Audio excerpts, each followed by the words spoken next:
Mrs. Wilson had been my favorite teacher 20 years ago. What she revealed at our reunion made me realize she had shaped my entire life in ways I never imagined. The gymnasium looked exactly the same as it did 2 decades ago, complete with those faded blue and gold streamers hanging from the basketball hoops. I had driven 3 hours to get here, questioning my decision the entire way. High school reunions always seemed like exercises in awkward small talk and forced nostalgia, but something had compelled me to come. Maybe it was the fact that I had been feeling so lost lately, like I was drifting through life without any real direction or purpose. I grabbed a plastic cup of punch and surveyed the room, recognizing maybe half the faces scattered around the decorated tables. Some people looked exactly the same, others were completely unrecognizable. The popular kids from back then were clustered near the DJ, while the quieter ones like myself lingered around the edges.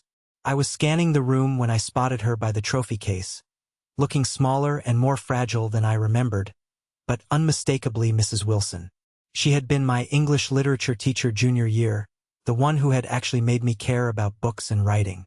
While everyone else was struggling through Shakespeare, she somehow made those old stories come alive. She would sit on the edge of her desk, reading passages with such passion that even the class troublemakers would stop talking and listen. She was the first adult who ever told me I had real talent, that my essays showed genuine insight and creativity. I watched her from across the room, debating whether to approach. She looked older, obviously, with silver hair instead of the auburn I remembered, and she moved more carefully now. But her eyes still had that same spark of intelligence and warmth that had made her classroom feel like a safe haven during those turbulent teenage years. Before I could work up the courage to walk over, the microphone squealed with feedback and our class president started the usual reunion speeches. Former classmates shared updates about their careers, families, and various achievements. I half-listened while stealing glances at Mrs. Wilson, who sat alone at a corner table, quietly observing everything with that same thoughtful expression she used to have when grading our papers. Then something unexpected happened. Mrs. Wilson stood up and walked toward the microphone. The room gradually quieted as people noticed her approaching. She adjusted the mic with shaking hands and cleared her throat. Her voice was softer than I remembered, but it carried clearly through the gymnasium as she began to speak. She talked about how much our class had meant to her, how she had watched us grow from awkward teenagers into adults. Then she said she had something she needed to confess, something she had been carrying for 20 years. My stomach dropped as she looked directly at me across the room. She explained that after graduation, she had learned about my family's financial struggles. My parents had been so proud when I got accepted to college, but everyone knew we couldn't afford it. She said she couldn't bear to watch such a promising student give up on education because of money. The room was completely silent now. She continued, her voice growing stronger, explaining how she had secretly contacted the financial aid office at my college. She had set up anonymous payments to cover what my scholarships didn't. She had worked summer jobs, tutored students on weekends, and picked up extra duties at school to earn the money. She had postponed her own retirement plans and lived in the same tiny apartment for decades, putting every spare dollar toward my education. I felt like the floor was disappearing beneath me.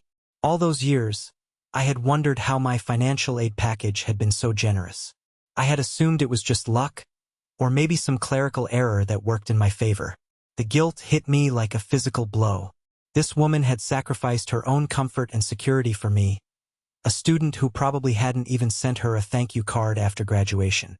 My classmates were staring at me now, some with amazement, others with confusion.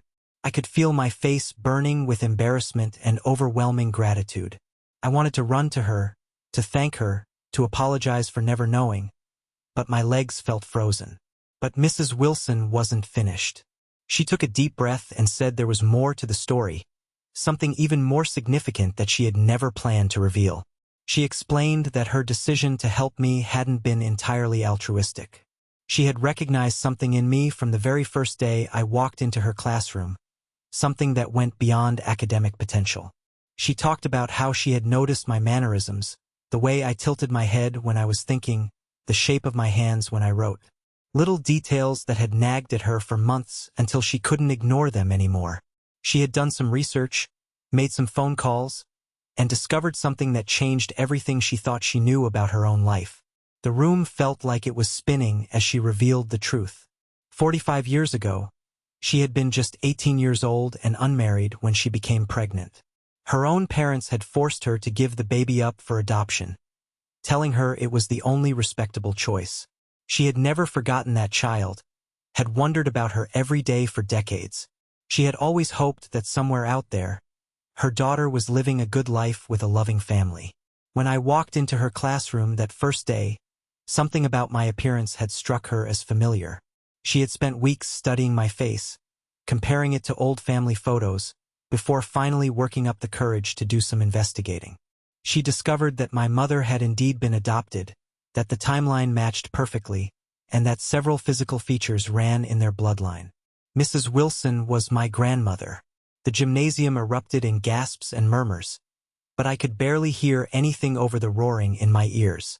Everything I thought I knew about my family, about my identity, about my past, had just been shattered and rebuilt in the span of 10 minutes. My mother, who had raised me with such love and dedication, had no idea that her birth mother had been watching over me all these years. The woman who had shaped my love of learning, who had encouraged my dreams and literally paid for them to come true, was my own flesh and blood. She had found a way to be part of my life without disrupting the family that had adopted her daughter. She had loved me from a distance, supported me anonymously, and carried this secret alone for 2 decades. I finally found my voice and managed to cross the room on unsteady legs. When I reached her, she looked at me with tears streaming down her face. She apologized for keeping the secret, for not knowing how to handle such an impossible situation.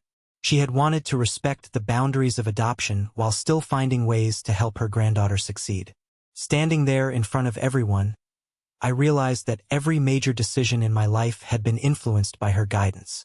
The books she had recommended that shaped my worldview, the confidence she had instilled in me to pursue higher education, even the way she had taught me to analyze and think critically about everything around me. She hadn't just been my teacher or even my secret benefactor. She had been my grandmother, trying to pass down her wisdom and values in the only way she could. Update 1. The days following the reunion were a complete emotional whirlwind. I couldn't concentrate on anything, couldn't sleep properly, couldn't even have a normal conversation without my mind drifting back to that moment in the gymnasium. The weight of 20 years of secrets felt crushing, but underneath the shock was a strange sense of relief, like puzzle pieces finally clicking into place. I knew I had to tell my mother, but the thought terrified me. How do you explain to someone that their birth mother has been secretly part of their child's life for decades? How do you reveal that the financial aid that made college possible came from the grandmother they never knew existed? My mother had always been sensitive about her adoption, never showing much interest in finding her biological parents. She had always said our family was complete as it was, that she didn't need to complicate things by digging into the past. I spent 3 sleepless nights rehearsing different ways to bring it up, but nothing felt right. Finally, I decided to just drive to her house and tell her everything face to face. She was in her garden when I arrived, tending to the tomato plants she babied every summer. She looked up with that same warm smile that had comforted me through every childhood crisis, and I almost lost my nerve. We sat on the back porch with iced tea, making small talk about the reunion. I mentioned seeing some old teachers, including Mrs. Wilson, watching her face carefully for any reaction. There was none. She just nodded and asked if I had thanked her for being such a positive influence during high school. The irony was almost too much to bear. When I finally told her the truth, I watched her face go through the same sequence of emotions I had experienced. Confusion, disbelief, shock, and then something that looked almost like betrayal. Not at Mrs. Wilson, but at the universe for keeping such a monumental secret hidden for so long. She sat in silence for several minutes, staring at her hands wrapped around the glass of tea. Her first question surprised me. She asked if Mrs. Wilson looked happy, if she seemed to have lived a good life despite giving up her child. When I told her about the sacrifices she had made for my education, my mother started crying. Not the sad tears I had expected, but something that seemed like a mixture of grief and gratitude and overwhelming love. She wanted to meet her immediately. Arranging that meeting felt like trying to coordinate a diplomatic summit. Mrs. Wilson was nervous about disrupting my mother's life, worried that she had already overstepped boundaries by revealing the truth. My mother was anxious about disappointing this woman who had already given up so much, scared that she wouldn't live up to whatever expectations her birth mother might have held on to for 45 years. I became the intermediary, passing messages and reassurances back and forth while trying to process my own feelings about the situation. The strangest part was realizing how much my mother and Mrs. Wilson were alike. They both had the same way of humming while they worked, the same habit of touching their throat when they were nervous, the same fierce protectiveness when it came to family. The meeting took place at my apartment on a Saturday afternoon. I had cleaned obsessively and bought flowers and made enough food for 10 people. Anything to keep my hands busy and my mind from spiraling. When Mrs. Wilson arrived, she looked smaller and more fragile than ever, clutching a manila envelope that I later learned contained every photo, every newspaper clipping, every small memento she had secretly collected about my mother and me over the years. My mother answered the door, and they stood looking at each other for what felt like an eternity. Two women who shared DNA and history, but were complete strangers, trying to bridge a gap that had existed for nearly half a century. Mrs. Wilson was the first to speak, simply saying that my mother was even more beautiful than she had imagined all these years. They spent hours talking, sharing stories about their lives, finding connections and similarities that went beyond genetics. Mrs. Wilson showed my mother photos of her own parents, my great-grandparents, people whose faces my mother had never seen but whose features she recognized in her own reflection. My mother talked about her adoptive parents, her childhood, her own dreams and struggles, painting a picture of the life that Mrs. Wilson had always wondered about. The most emotional moment came when Mrs. Wilson pulled out a small jewelry box. Inside was a simple gold locket that had belonged to her own mother. She explained that she had always planned to give it to her daughter someday, but had never found the right opportunity. She had carried it with her for 45 years, hoping that somehow, someday, she might have the chance to pass it on. When my mother opened the locket, there was a tiny photo inside. A picture of Mrs. Wilson holding a baby, taken just hours before the adoption. It was the only photo that existed of them together, the only proof of those brief moments when she had been allowed to hold her daughter before saying goodbye forever. Both women were sobbing by this point, and I felt like an intruder witnessing something too private and sacred for outside eyes. But I was also overwhelmed by the realization that this moment was happening because of choices Mrs. Wilson had made 20 years ago. If she hadn't taken the risk of helping me anonymously, if she hadn't found the courage to speak up at the reunion, this reunion between mother and daughter might never have happened. Update 2. What I didn't expect was how complicated everything would become once the initial emotional reunions were over. Having a secret grandmother was one thing, but integrating her into our existing family structure was proving to be more challenging than any of us had anticipated. My dad, who had always been my mother's biggest supporter and protector, was struggling with feelings he couldn't quite articulate. He was grateful to Mrs. Wilson for everything she had done for me, but he was also territorial about his role as my grandfather figure. He had been the one to teach me to drive, to walk me down the aisle at my wedding, to be there for every major milestone. Now suddenly there was this other person who had claimed to those relationships, who had been secretly part of our family story all along. The situation became even more complex when my own daughter, who was 15 and already dealing with typical teenage identity issues, learned about her great-grandmother's existence. She was fascinated by the story initially, treating it like some kind of romantic family mystery. But then she started asking uncomfortable questions about secrets and lies and whether our family was really as close and honest as we had always claimed to be. She wanted to know what other secrets might be hiding in our family history. She questioned whether the stories we had told her about her heritage were accurate, whether there were other relatives out there she didn't know about. The revelation had shaken her sense of trust in family narratives, and I realized I was watching my own crisis of identity play out in a younger generation. Mrs. Wilson, meanwhile, was trying to navigate the delicate balance of being present without overstepping boundaries. She wanted to be part of our lives but didn't want to disrupt the family dynamics that had existed long before she entered the picture. She would invite us for dinner but then worry that she was being too presumptuous. She would offer advice but then immediately apologize for speaking out of turn. The financial aspect of her revelation was also causing unexpected tension. Learning that she had sacrificed her own security for my education made me feel simultaneously grateful and guilty. I wanted to pay her back, to help her retire comfortably, to make up for all those years of hardship she had endured on my behalf. But she refused any assistance, insisting that her investment had already paid dividends by watching me succeed. This led to arguments between us, our first real disagreements. I felt like I owed her everything and couldn't bear the thought of her continuing to struggle financially while I lived comfortably in the house that her sacrifices had ultimately made possible. She felt like accepting help would somehow diminish the gift she had chosen to give, would turn her gesture of love into a transaction that needed to be balanced. My mother was caught in the middle, trying to build a relationship with her birth mother while also mediating between Mrs. Wilson and the rest of the family.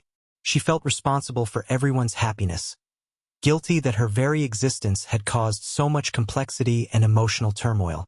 She started questioning whether meeting Mrs. Wilson had been a mistake, whether some secrets were meant to stay buried. The breaking point came during Thanksgiving dinner.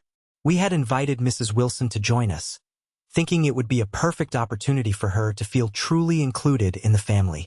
But the evening was a disaster from start to finish. My dad was polite but distant, clearly uncomfortable with having this stranger at our family table. My daughter kept asking pointed questions about the adoption, why Mrs. Wilson had given up her baby, whether she had ever tried to find my mother before. Mrs. Wilson tried to answer honestly, explaining about the social pressures and limited options for unmarried mothers in the 1970s. But her explanations only seemed to raise more questions. My daughter wanted to know why she hadn't fought harder to keep her baby, why she had waited so long to make contact, why she had chosen to help me secretly instead of revealing the truth earlier. The conversation grew increasingly tense, with underlying currents of judgment and defensiveness flowing around the table. My mother was trying to mediate, I was trying to protect Mrs. Wilson from my daughter's harsh questions, my dad was trying to change the subject, and Mrs. Wilson was looking more and more like she wanted to disappear. Everything exploded when my daughter asked if Mrs. Wilson had other children, other grandchildren she had abandoned and then tried to help from a distance. The question was cruel and unfair, but it came from a place of teenage confusion and anger about the complexity of adult relationships and choices. Mrs. Wilson quietly excused herself and left, and the rest of us sat in uncomfortable silence, picking at our turkey and avoiding eye contact. The evening that was supposed to celebrate family togetherness had instead highlighted all the ways our expanded family dynamic wasn't working. Later that night, I drove to Mrs. Wilson's apartment to apologize for my daughter's behavior and the awkwardness of the entire evening. I found her sitting in her small living room, surrounded by photo albums and scrapbooks that I realized contained decades of secretly collected memories of my mother and me. Pictures cut from school newsletters, copies of my college graduation announcement, even a menu from the restaurant where my wedding reception was held. She had been building a relationship with us from afar for 20 years, creating her own version of family history from whatever scraps of information she could gather. Seeing those carefully maintained albums, understanding the depth of her love and longing, made me realize how brave she had been to reveal the truth at the reunion. She had risked losing even that distant connection for the chance at something real and honest. We talked until dawn about family and love and the difference between the families we're born into and the families we choose to create. She told me that despite the recent complications, she didn't regret speaking up at the reunion. She said that knowing us, really knowing us, even with all the messiness and difficulty, was better than decades of wondering and watching from the sidelines. That conversation helped me understand that we needed to stop trying to force our expanded family into traditional molds and instead figure out what shape worked for all of us. Final update. The resolution to our family crisis came from an unexpected source and in a way that none of us could have predicted. Mrs. Wilson had been battling some health issues that she had been keeping to herself, not wanting to burden us with more complications while we were still adjusting to her presence in our lives. It started with small things that I noticed during our visits. She would get winded climbing the stairs to her apartment, or lose her train of thought in the middle of conversations. When I expressed concern, She brushed it off as normal aging, but something in her eyes told me she was more worried than she was letting on. The truth came out when she collapsed during one of our weekly dinners together. The ambulance ride to the hospital was one of the longest 20 minutes of my life, holding her hand while she drifted in and out of consciousness. At the hospital, the doctors explained that she had been dealing with a heart condition that had been gradually worsening over the past year. During her recovery, something shifted in our family dynamic. My daughter, who had been so harsh and questioning before, spent hours at the hospital reading to Mrs. Wilson and helping with her physical therapy exercises. She later told me that seeing her great-grandmother so vulnerable made her realize how precious and fragile these newfound relationships really were. My dad, who had been struggling with territorial feelings, stepped up in ways that surprised everyone. He researched heart-healthy recipes and started bringing Mrs. Wilson homemade meals. He installed safety railings in her apartment and organized a schedule so someone could check on her daily. His protectiveness extended to include her naturally, and watching him care for her helped me understand that love doesn't diminish when it's shared with more people. My mother took a leave of absence from work to help with Mrs. Wilson's recovery, and during those weeks of close contact, they developed the kind of easy intimacy that usually takes years to build. They discovered they both loved old mystery novels and crossword puzzles, that they both hummed the same songs while cooking, that they both had strong opinions about everything from politics to the proper way to fold fitted sheets. The health scare also forced us to address the practical realities of Mrs. Wilson's situation. Her apartment was on the 3rd floor with no elevator. She had no retirement savings because of the money she had spent on my education, and she had no family besides us to help with her care. The solution seemed obvious to everyone except Mrs. Wilson herself. We spent weeks convincing her to move in with my mother and stepfather. She was terrified of being a burden, of disrupting their retirement plans, of overstaying whatever welcome she might have. But gradually, as her strength returned and she saw how much joy her presence brought to my mother's daily life, she began to accept that sometimes the best gift you can give someone is allowing them to take care of you. The move happened on a crisp October morning, with my dad directing traffic as we carried boxes up to the small apartment they had created in my mother's finished basement. Mrs. Wilson kept apologizing for the disruption, but my mother was practically glowing with happiness at having her birth mother finally, truly home. My daughter, who had been so suspicious and resentful before, threw herself into decorating Mrs. Wilson's new space. She painted the walls a soft yellow that Mrs. Wilson mentioned liking, hung up framed photos of our family, and even made a sign for the door that read Grandma's Room. The transformation from angry teenager to devoted great-granddaughter was remarkable to witness. The most surprising change was in Mrs. Wilson herself. For decades, she had lived a quiet, careful life, always putting others' needs before her own, always staying in the background, but surrounded by family who wanted her presence, who valued her opinions, who sought out her company. She began to bloom in ways I had never seen before. She started sharing stories about her own childhood, her dreams and disappointments, her perspectives on everything from current events to family traditions. She had opinions about my daughter's boyfriend and my mother's garden and my dad's cooking experiments. She became not just a family member but a fully realized person with her own personality and quirks and preferences. The financial situation that had caused so much tension was resolved when Mrs. Wilson finally agreed to let me set up a small investment account for her, funded by what I calculated she had spent on my education. She accepted it only after I explained that it wasn't repayment but rather my way of ensuring that her sacrifices continued to generate returns, that her investment in my future was creating security for her own. 6 months after the reunion, we celebrated Mrs. Wilson's 66th birthday with 3 generations gathered around my mother's dining room table. Looking around at the faces illuminated by birthday candles, I marveled at how completely our family constellation had rearranged itself. My daughter was helping Mrs. Wilson blow out candles. My parents were laughing at some shared joke, and I was taking pictures to add to the family albums that Mrs. Wilson was finally able to fill openly. The woman who had shaped my love of learning, who had literally invested in my future, who had carried family secrets for decades, was now just grandma, asking for seconds on birthday cake and complaining good-naturedly about the volume of the television. That night, as I helped her get settled in her room, She told me she had never imagined that revealing the truth at the reunion would lead to this kind of happiness. She had expected gratitude, perhaps some awkward visits, maybe a few family dinners. She had never dared to hope for a real place in our daily lives, for the kind of ordinary, comfortable family relationships she had dreamed about for 45 years. I realized that night that Mrs. Wilson hadn't just been my secret benefactor or my long-lost grandmother. She had been the missing piece of our family puzzle, the person who connected our past to our present in ways we hadn't even understood. Her love had been protecting and supporting us long before we knew she existed, and now that love had a proper place to live and grow and flourish.